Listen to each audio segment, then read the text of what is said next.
वैश्य समाज को किस तरह से आप पूरे समाज की ताकत मानते हैं? देश, प्रदेश और शहर की ताकत मानते हैं और उस ताकत को कैसे बढ़ाना है आगे, क्या विज़न है आपका? कि वैश्य समाज जिसका मुझे आज प्रदेश अध्यक्ष नियुक्त किया गया है, ये एक राजस्थान के लिए वैश्य समाज के लिए काम करने वाली संस्था है। तो वैश्य समाज एक बहुत बड़ा समाज है। तो जो व्यापार का काम करता है, जो व्यापारी है, जो क्रय विक्रय का काम करता है, वो वैश्य समाज।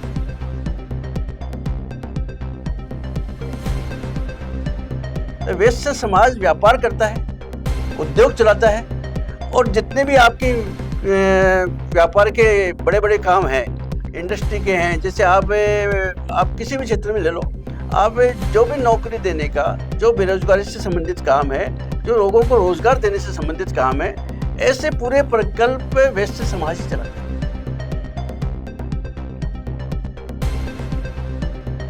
और जो बेरोजगारी का जो 10 लाख यदि नौकरी सरकार देती है, तो 50 लाख नौकरी वैश्य समाज देता है।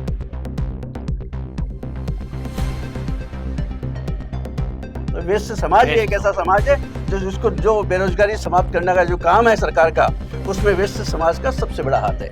भारतवर्ष में एक जाति कहें, एक समाज कहें या एक कौम कहें, वो ऐसी है जो सिर्फ और सिर्फ देना जानती है, और अगर वो कौम कोई है तो वो वैश्य समाज है। और कहीं ना कहीं आज एक बड़ी खबर आई है कि राजस्थान प्रदेश वैश्य महासंघ के अध्यक्ष के तौर पर दिनेश पोद्दार जी को बनाया गया है। वो दिनेश पोद्दार जी जो लगातार अग्रवाल समाज, वैश्य समाज के लिए काम करते आए हैं और अपना जीवन अगर एक तरह से कहूं तो समाज के प्रति दे दिया है। लगातार अपने व्यापार में जबरदस्त काम करते रहे हैं और उसके बाद समाज को वापस कैसे देना है वो दिनेश पोद्दार जी को आता है। सर, सबसे पहले तो बहुत बहुत बधाई, आप इस पोस्ट पर धन्यवाद सर। आए। और कहीं ना कहीं मैं ये कहूंगा कि उपयुक्त व्यक्ति को अगर उपयुक्त पोजीशन पर दिया जाता है तो फिर वो कुछ भला कर पाता है। और आज कहीं ना कहीं आपको अगर ये कार्यभार मिला है तो आपने व्यापार से लेकर, समाज से लेकर, राजनीति संगठन से लेकर सब में बहुत बेहतरीन काम किया है। बीजेपी ने भी अगर आपको कुछ जिम्मेदारी दी, चाहे वो कोषाध्यक्ष के साथ में काम करने की दी, चाहे आपको भवन निर्माण में काम करने की दी, वो भी आपने बहुत शानदार तरीके से निभाते जा रहे हैं। तो सबसे बड़ी बात यह है, वैश्य समाज को किस तरह से आप पूरे समाज की ताकत मानते हैं? देश, प्रदेश और शहर की ताकत मानते हैं और उस ताकत को कैसे बढ़ाना है आगे, क्या विजन है आपका? देखिए वरुण जी, सर्वप्रथम तो मैं आपको ये बताना चाहूँगा कि वैश्य समाज जिसका मुझे आज प्रदेश अध्यक्ष नियुक्त किया गया है, ये एक राजस्थान के लिए वैश्य समाज के लिए काम करने वाली संस्था है। अब वैश्य समाज सुनने में तो सब सुनते हैं, वैश्य वैश्य क्या होता क्या है वैश्य समाज? एक्चुअल में ये आदिकाल से ही चला आ रहा है। जाति वर्णों में बटा हुआ है कि 4 वर्ण होते हैं अपने, वही वैश्य, शूद्र, जैसे ब्राह्मण और क्षत्रिय हैं। तो वैश्य समाज कौन? ऐसे आदिकाल से पहले अपने बड़े बूढ़ों को पूछिए आपके भाई ये व्यवस्था लागू कैसे हुई, क्यों हुई, क्या काम करते थे? तो वैश्य समाज जो व्यापार काम करता था वो वैश्य, जो व्यापारी काम करने के, जो क्रय विक्रय का काम करने लग गया वो वैश्य बन गया, जो पूजा पाठ का काम करने का ब्राह्मण बन गया, जो साफ सफाई का काम करने लगा शूद्र बन गया। हाँ, ऐसे क्षत्रिय अपने राजकार्य का काम करने वाला क्षत्रिय बन गया, या अपने सेना के लिए काम करने वाला क्षत्रिय बन गया। बिल्कुल। तो वैश्य समाज एक बहुत बड़ा समाज है जो आज देखेंगे तो पूरे भारतवर्ष में देखिए आप, तो जो व्यापार का काम करता है, जो व्यापारी है, जो क्रय विक्रय का काम करता है, वो वैश्य समाज है। अब इसमें कई बार ये कहने में आता है कि वैश्य समाज में बनिए, कहते बनिए बोलते हैं। बिल्कुल बिल्कुल। तो बनियों का है वैश्य समाज, ऐसा नहीं है। वैश्य समाज में आप इसका पूरा इतिहास पढ़िए। वैश्य समाज में 304 गठों का समावेश है। 304 गठ, ऐसा नहीं। बहुत सारी जातियां, क्योंकि जो जो जातियां क्रय विक्रय का काम करने लग गई वो वैसे हो गई। तो ये मुख्य रूप से ये कहने में आता है और देखने में आता है कि अग्रवाल, जैन, मैस्त्री, खंडेलवाल, यही लोग जो है, यही लोग वैसे विजयवर्गीय, हाँ, ओसवाल, ये सारे जितने भी लोग हैं, ये मुख्य रूप से अपन को मिलता है कि बड़े-बड़े उद्योगपति वगैरह देखने में मिलता है कि ज्यादातर काम यही लोग यही करते करते हैं। लेकिन मेरा भी मानना ये है कि वैश्य समाज का मतलब ये होता है, जो क्रय विक्रय का, जो व्यापार का काम करता है, वो सभी वैश्य हैं। कहीं न कहीं तो व्यापार का काम भी करते हैं और दूसरा समाज के लिए एक बड़ी ज़िम्मेदारी भी निभाते बिल्कुल, हैं। बिल्कुल, बिल्कुल, बिल्कुल, बिल्कुल। क्योंकि वही वो लोग होते हैं जो अपना व्यापार करते-करते कई लोगों का घर भी चलाते हैं। अब आप देखिए, अभी कुछ आंकड़े आए, सरकारी आंकड़े भी आते रहते हैं कि बेरोजगारी मिटाओ, हर बार सरकार बनती है, कई बार आती है कि सबसे बड़ी समस्या क्या होती क्या है? बेरोजगार की। सही बात अब है। बेरोजगार तो सरकार कैसे मिटाएगी इस बेरोजगार? सरकार अकेली के सरकार पास, तो मिटा ही आप नहीं ये सकती। बताइए, सरकार के पास एक लिमिटेशंस होती है। हुँ। एक नौकरियां कोई है तो नहीं सरकार के पास कि भाई बहुत सारी नौकरियां हैं और सभी आदमी को नौकरी दे रहे, 150 क्योंकि करोड़ आज नौकरियाँ तो नहीं है। नहीं दे सकती ना 150 बिल्कुल नहीं। करोड़ नौकरियां। कहाँ से लाएगी 150 करोड़ में? मान लो 18 वर्ष से ऊपर के अपन माने और 60 वर्ष के माने, तो मान लो 150 नहीं तो 75 करोड़। बिल्कुल, अब बिल्कुल। 75 करोड़ नौकरियां सरकारी है क्या? बिल्कुल भी नहीं है। नहीं है ना।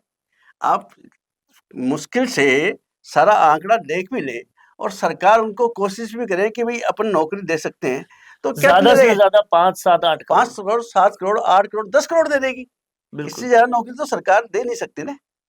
तो इतने बड़े भारत राष्ट्र के अंदर जब सरकारी आंकड़ों के हिसाब से अपन 10 करोड़ लोगों को ही समाहित कर सकते हैं, तो क्या 65 करोड़ लोगों को नौकरी कौन देगा? तो कहीं न आप कहीं ये देखिए, वैश्य समाज का देखिए आप, वैश्य समाज व्यापार करता है, उद्योग चलाता है और जितने भी आपके व्यापार के बड़े-बड़े काम हैं, इंडस्ट्री के हैं, जैसे आप किसी भी क्षेत्र में ले लो, आप जो भी नौकरी देने का, जो बेरोज़गारी से संबंधित काम है, जो लोगों को रोज़गार देने से संबंधित काम है, ऐसे पूरे प्रकल्प वैश्य समाज ही चलाता है। वैश्य समाज और नौकरी अधिकतम करता वैश्य नहीं, समाज, देता है। बिल्कुल।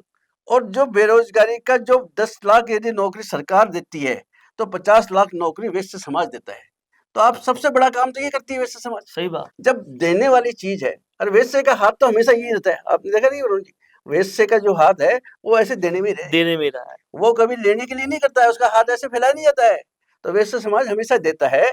तो ये जो सबसे बड़ी समस्या है, जो सरकार की समस्या है, और सरकार की समस्या के को कौन सहयोग करता है? तो वैश्य समाज ही वैश्य एक ऐसा समाज। समाज है जो जिसको जो बेरोजगारी समाप्त करने का जो काम है सरकार का, उसमें वैश्य समाज का सबसे बड़ा हाथ है। क्या बात है! तो वैश्य समाज को मुझे नहीं लगता कि इससे बेहतर तरीके से एक्सप्लेन किया जा सकता है। वो जो नौकरी देना जानते हैं, वो जो कहीं न कहीं सरकार के साथ मिलकर देश को स्मूथली चलाने के लिए हर घर का चूल्हा जलाना जानते हैं, वो वैश्य समाज कहलाता है। और कहीं न कहीं बहुत ही सुंदर तरीके से दिनेश जी ने एक बात कही कि जो कोई भी व्यापार करता है, वो वैश्य समाज में आता है। ये बहुत बड़ा चीज़ है और कहीं न कहीं यही वो समाज होगा जो देश की उन्नति, जीडीपी, आर्थिक तौर से उसको आगे बढ़ाएगा। सर, अब इस समाज का एक बड़ा दारोमदार आपको मिल गया है। ऐसे में क्या आपका विज़न रहेगा वैश्य समाज को आगे बढ़ाने के लिए और कहीं न कहीं वैश्य समाज को ऐसी पोज़ीशन पे लाने के लिए कि वो देश का और भला कर सके? देखिए वरुण जी, मैंने आपको कहा कि जो वैश्य समाज का मतलब कौन था? व्यापार करने वाला। व्यापार करने वाले, बिल्कुल। और व्यापार, आप ये बताइए, कोई भी सरकार बनती है, तो सरकार का काम क्या होता है? उसके सरकारी मैनेजमेंट के थ्रू काम को करवाना और चलाना। बिल्कुल, लेकिन उसके पास पैसा, सरकार के पास कोई पैसा थोड़ी होता है। बिल्कुल नहीं होता। लोगों संसाधन से आता खुद के थोड़ी है। सरकार के संसाधन आते कहाँ से? टैक्स, उसके पास जो सबसे बड़ा हिस्सा आता है वो टैक्स से आता है। बिल्कुल सही बात और है। टैक्स कौन देता है? सबसे ज़्यादा व्यापारी वर्ग, हाँ, व्यापारी कौन? वैश्य। तो आप बताइए कि वेश्या की भूमिका कितनी हुई? मतलब नौकरी भी दे रहे हैं, हैं? टैक्स भी दे रहे हैं। आपने शायद बिल्कुल ठीक कहा, सिर्फ़ देना ही जानता है वैश्य तो समाज। जब पूरा टैक्स व्यापारी देता है और पूरे टैक्स को इकट्ठा करके, कलेक्शन करके सरकार उससे सभी चलाती है। सभी वर्गों में सभी जनता को चलाती है, तो वैश्य समाज किसको चला रहा है? कहीं ना कहीं सरकार को, समाज को, संपूर्ण समाज को, बिल्कुल बिल्कुल बिल्कुल। सर्व जातियों को। तो जितना भी जातियां हैं, जो राष्ट्र में जितनी भी जातियां रहती है, अपने देश में जितनी भी जातियां रहती है, सबका भरण पोषण करने का काम करता है तो मैक्सिमम वैश्य समाज ही करता वैश्य है। समाज ही करता है। ये बहुत बड़ी बात है कि अगर तमाम सारी जातियां, पूरे देश, पूरे समाज का भरण पोषण का किसी ने जिम्मेदारी उठाई हुई है तो मुख्यतः वो वैश्य समाज ने उठाई हुई है। और ऐसे में सर, इस समाज का और उत्थान करने की जो जिम्मेदारी आपको मिली है, उसके लिए क्या विजन है आपका? देखिए वरुण जी, अब समाज तो आप देख रहे हैं, समाज का उत्थान और समाज द्वारा प्रत्येक वर्ग का उत्थान। बिल्कुल सही बात, समाज का उत्थान भी आवश्यक है। बिल्कुल आवश्यक। देखिए ऐसा तो है नहीं सब समाज में, जितने भी किसी भी समाज की बात करें तो सभी अमीर होते हैं या सभी के पास समृद्ध होते हैं।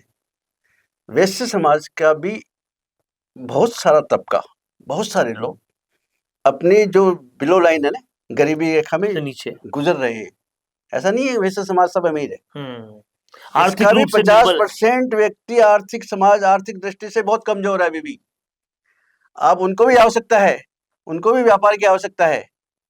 तो ऐसे लोगों के लिए जो अपने से जो व्यापार अभी कर नहीं रहे हैं या किसी वजह से किसी कारण से वो अपने गरीबी की रेखा में अपना जीवन यापन कर रहे हैं, तो उनके लिए क्या करें?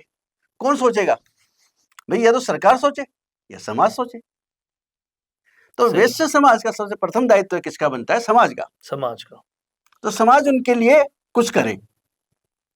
तो आर्थिक रूप से जो निर्बल है उनके लिए बिल्कुल, कुछ तो करने समाज का। बिल्कुल समाज के लिए करेंगे कोई ना कोई। भाई आप ही देखिए, आर्थिक समाज से जो निर्बल है उनके लिए समय, जो वैश्य समाज है वो मान लो नौकरी दे रही है, मान लो अपनी नौकरी के अंदर अधिक से अधिक उनको स्थान देना, बिल्कुल। उद्योग धंधे में उनको सेटअप कराना, या उनको फाइनेंशियल कहीं असिस्टेंट की जरूरत पड़ती है तो वो दिलवाना, या छोटे छोटे व्यापार है तो उनके लिए प्रशिक्षण केंद्र क्या करना, या कंप्यूटर प्रशिक्षण केंद्र की स्थापना करना, या ऐसे बहुत सारी चीजें हैं जो समाज के द्वारा की जा सकती है।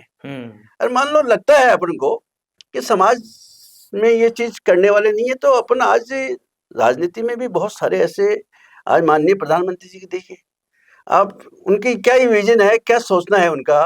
वो शुरू से ही कहते आए हैं कि भाई देखो सरकार द्वारा नौकरी दे देंगे हम, उससे काम चलने वाला नहीं है, आपको खुद को ही करना पड़ेगा। शायद उसीलिए मेक इन इंडिया, स्टार्टअप बिल्कुल, इंडिया सब कुछ शुरू ये किया। जो स्टार्टअप की शुरुआत हुई है, प्रधानमंत्री जी का वो विजन जो स्टार्ट हुआ है, वो स्टार्टअप इंडिया इसीलिए स्टार्ट हुआ है कि स्टार्टअप आने से क्या होगा, खुद धंधा करेगा, बिल्कुल। खुद अपना स्टार्टअप लाएगा, फिर वो नौकरी देगा।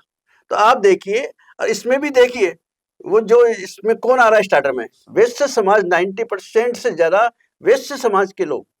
अब ये जितने भी लोग इसमें बच्चे आज के पढ़ रहे हैं, अब पहले तो क्या है कि जाएंगे साहब नौकरी करेंगे, नौकरी करेंगे। अरे तो नौकरी कहाँ करोगे? नौकरी मिलेगी जब करोगे ना। तो मोदी सरकार में जी, तो कोई नौकरी नहीं है। बिल्कुल बिल्कुल। और मोदी जी क्या कहते हैं कि भाई तुम अपना धंधा बनाओ, अपना धंधा करो और नौकरी दो।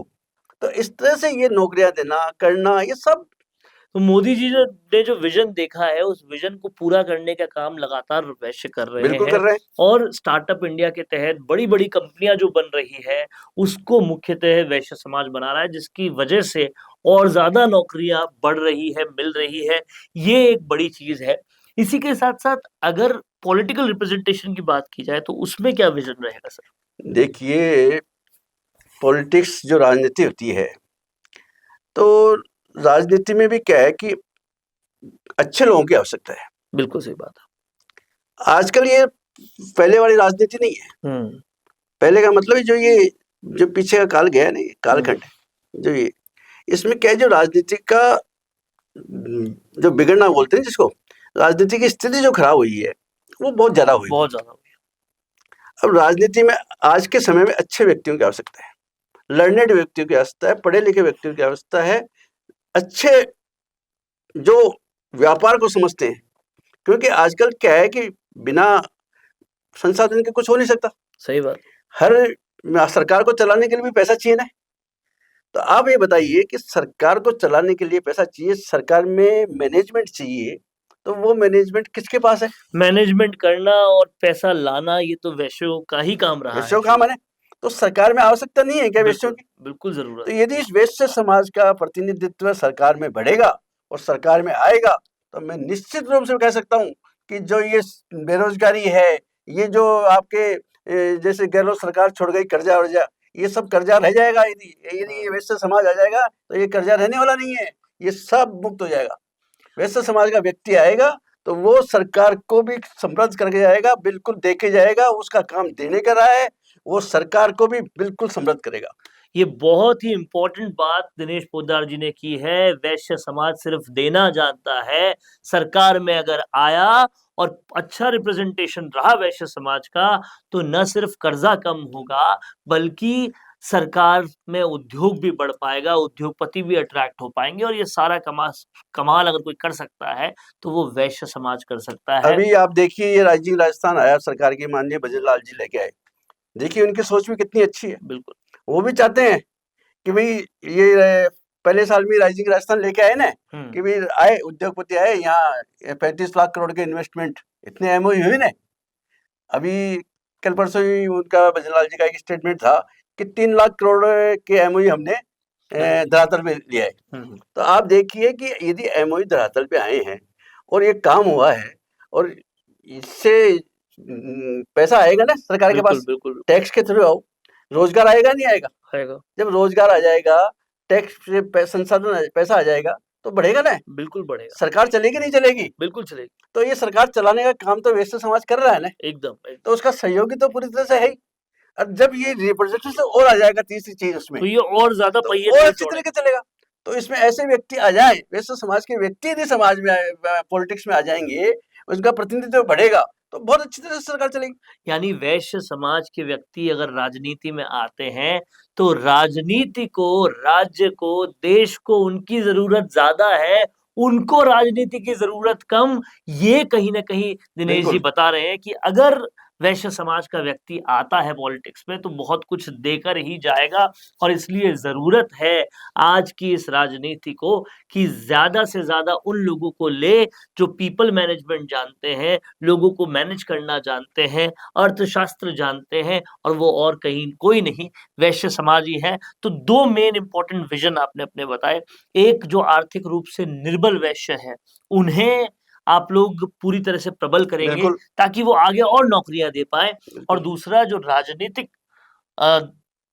भागीदारी जो है वैश्यों की, उसे बढ़ाने का काम करेंगे। कहीं ना कहीं बहुत इंपॉर्टेंट काम ये है। और जिस तरीके से आपने इस पूरे वीडियो में वैश्यों की भूमिका समझाई, वो बहुत ही अहम और बहुत ही जरूरी थी। बहुत बहुत शुक्रिया दिनेश जी आपका। और आगे भी मैं मानता हूँ वैश्य समाज को और मोटिवेट करने में आपका ये योगदान लगातार रहेगा। बिल्कुल बिल्कुल बिल्कुल, धन्यवाद। Thank you.